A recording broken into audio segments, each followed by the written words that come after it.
फिर तो गुरपतवंत सिंह पन्नू जो दोबारा फोन आ रहे हैं सीएम ऑफिस ਦੀ रिकॉर्डिंग करके वो सारे ਨੂੰ फोन कर रहे जिस ਦੇ ਵਿੱਚ ਉਹ ਮੁੱਖਮੰਤਰੀ ਨੂੰ ਧਮਕੀਆਂ ਦੇ ਰਹੇ ਸਿੱਧੀ ਯਾਰ ਇਹ ਪੰਨੂ ਛੰਨੂ ਲੋਕਾਂ ਨੂੰ ਧਮਕੀਆਂ ਇਹ ਦਿੰਦੇ ਰਹਿੰਦੇ ਇਹਨਾਂ ਦਾ ਕੰਮ ਹੈ। ਦੋ ਮੰਤਰੀ ਬਦਲਣ ਦੀ ਗੱਲ ਹੋ ਰਹੀ ਹੈ ਸੁਖ ਸਰਕਾਰੀ ਤੇ ਤ੍ਰਿਪਤ ਬਾਜਵਾ ਕਿਸੇ ਵਿਅਕਤੀ ਨੇ ਕਿਹਾ ਕਿ ਅਸੀਂ ਮੰਤਰੀਆਂ ਨੂੰ ਬਦਲਣਾ ਹੈ। ਕਿਸੇ ਰਾਵਤ ਸਾਹਿਬ ਨੇ ਮੁੱਖ ਮੰਤਰੀ ਪੰਜਾਬ ਅਮਰਿੰਦਰ ਸਿੰਘ ਨੇ ਦਿੱਲੀ ਵਾਲਿਆਂ ਨੇ ਡਰੱਗਸ ਦਾ ਮੁੱਦਾ ਕੀ ਪੈਂਡਿੰਗ ਹੈ ਟੈਲ ਮੀ ਕੀ ਪੈਂਡਿੰਗ ਹੈ। ਅਸੀਂ ਹਮੇਸ਼ਾ ਡਰੱਗ ਦੀ ਲੜਾਈ ਲੜ ਰਹੇ ਹਾਂ ਫੜ ਰਹੇ ਹਾਂ ਲੋਕਾਂ ਨੂੰ ਜਾਂ ਤੁਸੀਂ ਦੱਸੋ ਕੋਈ ਪੋਲੀਟੀਕਲ ਬੰਦਾ ਉਹਨਾਂ ਦੀ ਮਦਦ ਕਰ ਰਿਹਾ ਹੋਵੇ।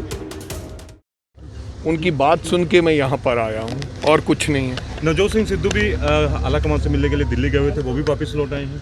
मिलने का टाइम नहीं मिला जो भैया पता नहीं कि सिद्धू साहब आलाकमान से मिलने गए थे कि नहीं थे। आपके मैंने मीडिया के माध्यम से मेरे को पता चला कि सिद्धू साहब गए थे और वो मिले हैं कि नहीं मिले। और मेरे को ये भी नहीं पता कि सिद्धू साहब मिलने उनको गए थे कोई और काम के लिए गए थे। इस बात की मेरे पास जब जानकारी नहीं है तो मैं उसकी पुष्टि कैसे कर सकता हूँ। सर दो मंत्रियों को हटाने की बात की जा रही है, भीम साहब ने कहा है हरीश रावत जी को। यार मेरे पास इस प्रकार की कोई जानकारी नहीं है, सच बता रहा हूँ आपको कि कोई मंत्री हट रहा है कि नहीं हट रहा, अभी तक ऐसी कोई जानकारी नहीं है। और अगर ऐसी कोई जानकारी होगी सबसे पहले तो आपको पता चलेगी कि फलां बंदा हट रहा है फलां नहीं हट रहा, लेकिन ऐसी कोई बातचीत अभी मेरे पास या मेरी नॉलेज में नहीं। अच्छा वरिंग साहब, जो अभी जो पार्टी के अंदर अंदरूनी जो गुटबाजी चल रही है 2022 के इलेक्शन से पहले वो खत्म हो जाएगी ताकि नुकसान। यार मैं आपसे सवाल करना चाहता हूं कि गुटबाजी कहाँ नहीं है। अब मीडिया में देखिए, अगर आपने कैमरा लेकर दौड़े तो उन्होंने कहा कि अकेले नहीं बाइट चुनाव नहीं लड़ना कांग्रेस नहीं। सुनिए अकेली बाइट नहीं होगी, सबकी इकट्ठे होगी।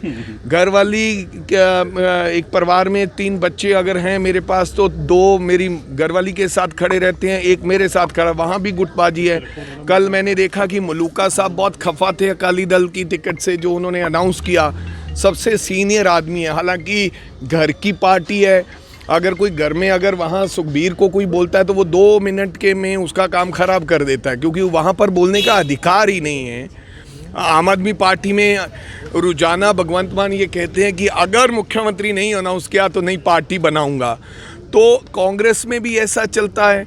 मेरे कहने का मतलब ये गुटबाजी और ये लड़ाई तो निरंतर चलती रहती है। लेकिन अब ये मानते कि मैं सुनिए, मैं वही आपको ये कहना चाहता हूँ। हमारे मुख्यमंत्री अमरिंदर सिंह जी, उन्होंने अभी अपना कार्यकाल 10 साल हो गए हैं।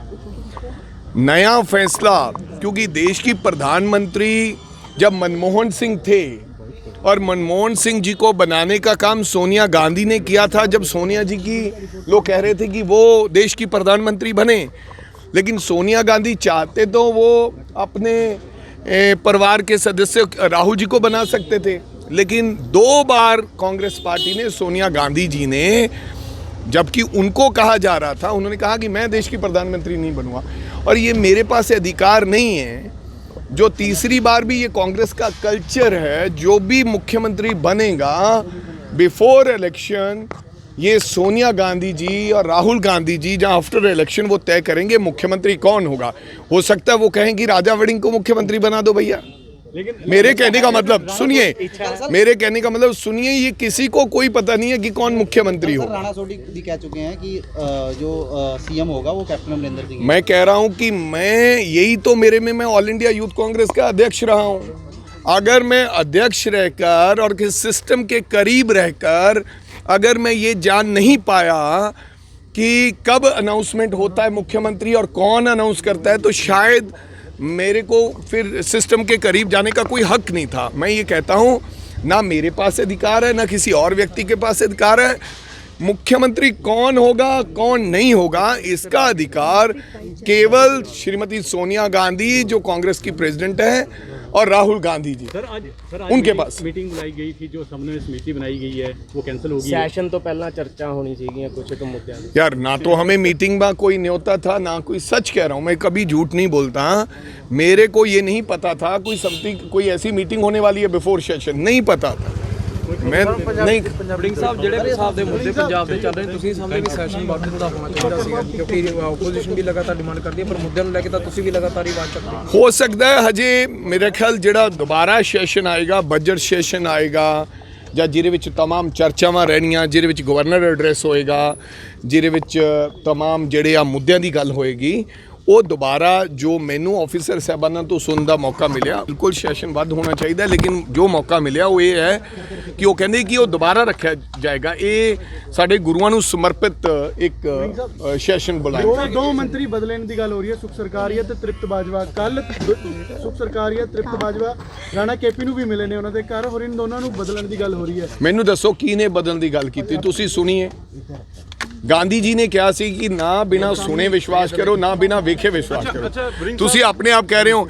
ਕਿਸੇ ਵਿਅਕਤੀ ਨੇ ਕਿਹਾ ਕਿ ਅਸੀਂ ਮੰਤਰੀਆਂ ਨੂੰ ਬਦਲਣਾ ਹੈ?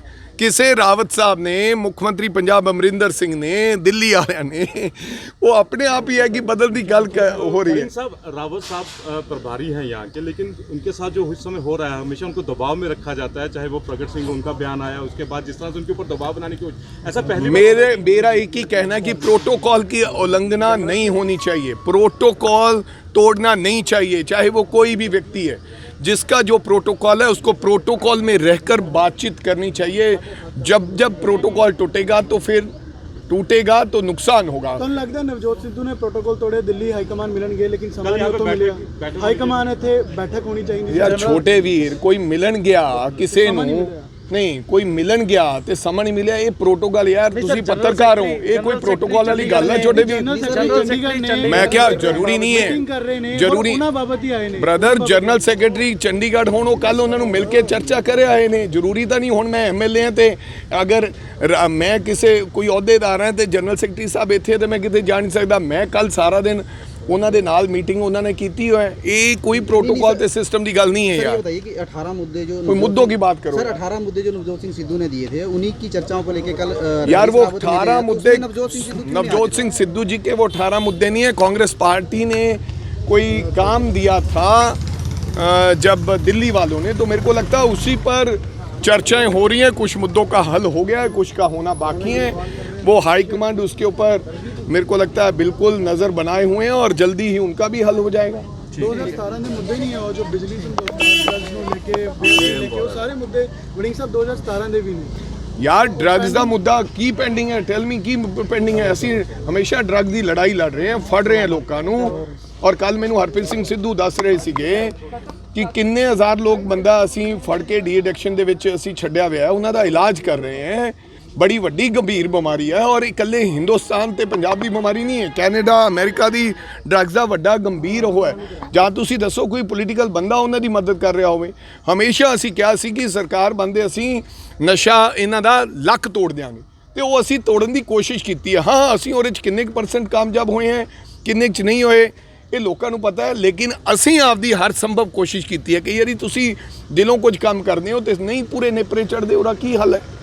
ਵੜਿੰਗ ਸਾਹਿਬ ਇੱਕ ਸਵਾਲ ਹੋਰ, ਅੱਜ ਸਵੇਰ ਤੋਂ ਗੁਰਪਤਵੰਤ ਸਿੰਘ ਪੰਨੂ ਦੇ ਦੁਬਾਰਾ ਫੋਨ ਆ ਰਹੇ ਨੇ ਸੀਐਮ ਆਫਿਸ ਦੀ ਰਿਕਾਰਡਿੰਗ ਕਰਕੇ ਉਹ ਸਾਰਿਆਂ ਨੂੰ ਫੋਨ ਕਰ ਰਹੇ, ਜਿਸ ਦੇ ਵਿੱਚ ਉਹ ਮੁੱਖ ਮੰਤਰੀ ਨੂੰ ਧਮਕੀਆਂ ਦੇ ਰਹੇ ਸਿੱਧੀ ਤੌਰ ਤੇ ਕਿ 2022 ਦੇ ਵਿੱਚ ਤੁਹਾਡੀ ਰਾਜਨੀਤਿਕ ਜਿਹੜੀ ਹੈ ਉਹ ਤੁਹਾਡਾ ਹਾਰ ਹੋਣ ਜਾ ਰਹੀ ਹੈ। ਉਹ ਪੰਨੂ ਕੌਣ? Which Pannu you are talking about? Sikh for Justice. ਉਹ ਯਾਰ ਇਹ ਪੰਨੂ ਛੰਨੂ ਲੋਕਾਂ ਨੂੰ ਧਮਕੀਆਂ ਇਹ ਦਿੰਦੇ ਰਹਿੰਦੇ, ਇਹਨਾਂ ਦਾ ਕੰਮ ਹੈ। ਇਹ ਜਿਹੜੇ ਲੋਕ ਪੰਜਾਬ ਨੂੰ ਪਿਆਰ ਨਹੀਂ ਕਰਦੇ, ਜਿਹੜੇ ਲੋਕ ਪੰਜਾਬ ਦੀ ਧਰਤੀ ਨੂੰ ਪਿਆਰ ਨਹੀਂ ਕਰਦੇ, ਮੈਂ ਸਮਝਦਾ ਕਿ ਧਮਕੀ ਚਾਹੇ ਉਹ CM ਆਫਿਸ ਨੂੰ ਹੋਵੇ, ਧਮਕੀ ਕੋਈ ਆਮ ਬੰਦੇ ਨੂੰ ਹੋਵੇ, ਧਮਕੀ ਕਿਸੇ ਵਿਅਕਤੀ ਨੂੰ, ਮੈਨੂੰ ਲੱਗਦਾ ਕਿ ਉਹਨਾਂ ਕੀ ਕਿਰਦਾਰ ਹੈ ਉਹਨਾਂ ਲੋਕਾਂ ਦਾ? ਯਾਰ ਕੋਈ ਕਿਰਦਾਰ ਨਹੀਂ ਹੈ। ਮੈਂ ਸਮਝਦਾ ਕਿ ਉਹਨਾਂ ਨੂੰ ਛੱਡ ਦੇਣਾ ਚਾਹੀਦਾ ਇਹ ਕੰਮ। ਮੈਂ ਸਮਝਦਾ ਕਿ ਜਿੱਥੇ ਤੁਸੀਂ ਪੰਜਾਬ ਦੇ ਵਿੱਚ ਬੜੀ ਮੁਸ਼ਕਿਲ ਨਾਲ ਅਮਨ ਔਰ ਸ਼ਾਂਤੀ ਕਾਇਮ ਹੋਈ ਹੈ, ਇਹਨਾਂ ਗੱਲਾਂ 'ਚ ਕੁਝ ਨਹੀਂ ਪਿਆ। ਔਰ ਪਰਮਾਤਮਾ ਨੇ ਸਾਨੂੰ ਜ਼ਿੰਦਗੀ ਦਿੱਤੀ ਹੈ, ਸਾਨੂੰ ਬੜਾ ਕਾਈਂਡ ਹਾਰਟਡ ਹੋਣਾ ਚਾਹੀਦਾ ਹੈ, ਸਾਡੇ ਦਿਲ ਦੇ ਵਿੱਚ ਬੜੀ ਨਰਮ ਦਿਲੀ ਹੋਣੀ ਚਾਹੀਦੀ ਹੈ। ਸੋ ਬੜੀ ਮਾੜੀ ਗੱਲ ਹੈ ਔਰ ਬਾਹਰੋਂ ਬਹਿ ਕੇ ਤਾਂ ਧਮਕੀ ਕੋਈ ਵੀ ਦੇ ਸਕਦਾ ਜੀ, ਕਿਸੇ ਨੂੰ ਵੀ ਦੇ ਸਕਦਾ, ਕੋਈ ਇਹ ਬਹੁਤੀ ਚੰਗੀ ਗੱਲ ਨਹੀਂ। ਧੰਨਵਾਦ। D5 ਚੈਨਲ ਪੰਜਾਬੀ ਹੁਣੇ ਸਬਸਕ੍ਰਾਈਬ ਕਰੋ, ਬੈਲ ਆਈਕਨ ਤੇ ਕਲਿੱਕ ਕਰੋ। ਬਾਣੀ ਗੁਰੂ ਗੁਰੂ ਹੈ ਬਾਣੀ, ਵਿੱਚ ਬਾਣੀ ਅੰਮ੍ਰਿਤ ਸਾਰੇ। ਗਿਆਨੀ ਸਾਹਿਬ ਸਿੰਘ ਜੀ ਸ਼ਾਹਬਾਦ ਮਾਰਕੰਡਾ ਵਾਲਿਆਂ ਨਾਲ ਕਰੋ ਸਿੱਧੀ ਗੱਲਬਾਤ ਤੇ ਜਾਣੋ ਗੁਰਬਾਣੀ ਦੇ ਅਰਥ। ਰੋਜ਼ਾਨਾ ਪਾਠ ਕਰਨ ਵਾਲੇ ਇਹ ਪ੍ਰੋਗਰਾਮ ਜ਼ਰੂਰ ਦੇਖਣ ਤੇ ਗੁਰੂ ਸਾਹਿਬ ਦੀਆਂ ਅਸੀਸਾਂ ਦੇ ਪਾਤਰ ਬਣਨ। ਦੇਖਣਾ ਨਾ ਭੁੱਲਣਾ ਸਾਡਾ ਖਾਸ ਪ੍ਰੋਗਰਾਮ ਗੁਰਬਾਣੀ ਗਿਆਨ, ਐਤਵਾਰ ਸਵੇਰੇ 7 ਤੋਂ 8 ਵਜੇ ਤੱਕ D5 ਚੈਨਲ ਪੰਜਾਬੀ ਤੇ।